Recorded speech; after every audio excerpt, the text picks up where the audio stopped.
एक अजीब सा गांव था जहां धूप ढलते ही लोग अपने दरवाजे और खिड़कियां बंद कर लेते थे, क्योंकि वहां का नियम बड़ा ही अजीब और डरावना था।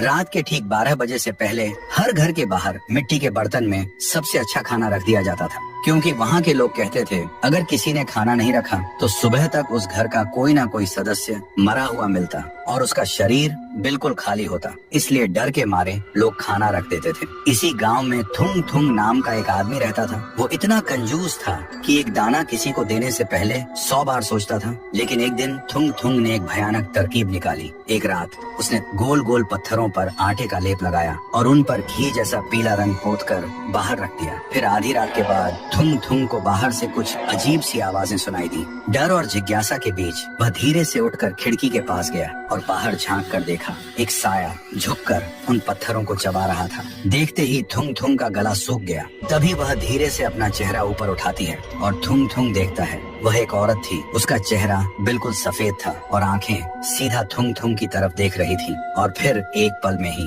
वह बिल्कुल थुंग थुंग के सामने आ खड़ी हुई। थुंग थुंग इतना डर गया कि वहीं बेहोश होकर जमीन पर गिर पड़ा। फिर सुबह जब थुंग थुंग को होश आया तो उसने देखा बाहर थाली की जगह सोने के सिक्के पड़े थे। सोना देखते ही थुंग थुंग का डर गायब हो गया और उसकी जगह लालच ने ले ली। वह खुशी से पागल हो गया। फिर अगले 3 दिन तक वह रोज थाली में कंकड़, मिट्टी और पत्थर सजा कर रखता और हर सुबह उसे बदले में सोना मिलता। लेकिन चौथे दिन सुबह जैसे ही वह उठा उसे महसूस हुआ उसके गले में कुछ अटका हुआ है। उसने जोर से खांसने की कोशिश की और तभी उसके मुंह से खून से सना हुआ सोने का एक सिक्का बाहर गिरा। यह देखते ही थुंग थुंग घबरा गया और तभी उसका पेट अचानक फूलने लगा, जैसे अंदर कुछ जिंदा हिल रहा। और अगले ही पल उसके गले को चीरते हुए उसके मुंह से पत्थर और सोने के सिक्के लगातार गिरने लगे। थुंग थुंग चीखता रहा पर रुक नहीं पाया। तभी उसके सामने वही औरत आ खड़ी हुई और धीरे से बोली, तूने मुझे पत्थर खिलाया थुंग थुंग, लेकिन मेरी भूख